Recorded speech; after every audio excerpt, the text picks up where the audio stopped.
সাভারে অ্যাম্বুলেন্স ও বাসের সংঘর্ষে আগুনে পুড়ে মারা গেছে নারী ও শিশুসহ 4 জন। বুধবার গভীর রাতে ঢাকা আরিচা মহাসড়কের রাজফুলবাড়িয়া স্ট্যান্ডে মর্মান্তিক এই ঘটনাটি ঘটে। নিহতদের সবাই অ্যাম্বুলেন্সের আরোহী বলে জানিয়েছে পুলিশ। তবে পুড়ে আঙ্গার হয়ে যাওয়ায় তাদের পরিচয় এখনও শনাক্ত করা যায়নি। আরও জানাচ্ছেন জাহিদুর রহমান। গুরুতর রোগী নিয়ে ঢাকার অভিমুখে ছুটছে একটি অ্যাম্বুলেন্স।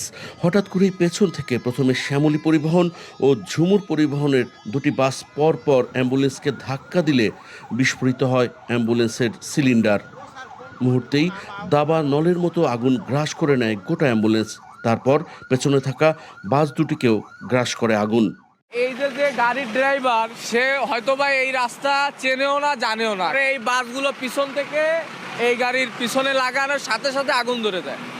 সমস্ত প্যাসেঞ্জাররা লাফায় ঝাপায় গ্লাস ভাঙ্গে নামছে, অনেক লোক হতাহত হয়েছে, কিন্তু অ্যাম্বুলেন্সের ভিতরে যে প্যাসেঞ্জারগুলো ছিল একটাও বাইরেতে পারে নাই।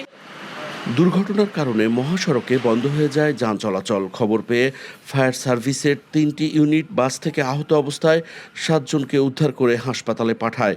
প্রায় 1 ঘন্টার চেষ্টায় নিয়ন্ত্রণে আসে আগুন, তবে অ্যাম্বুলেন্সের কাউকে বাঁচানো সম্ভব হয়নি।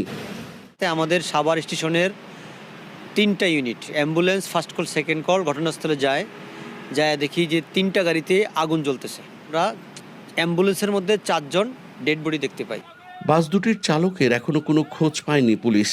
পুড়ে অঙ্গার হয়ে যাওয়া 2 জন নারী, 1 জন পুরুষ ও একটি শিশুর মরদেহ ময়না তদন্তের জন্য রাজধানীর শহীদ সোহরাওয়ার্দী মেডিকেল কলেজ হাসপাতাল মর্গে পাঠানো হয়েছে। Jahidur Rahman, NTV news, Savar, Dhaka.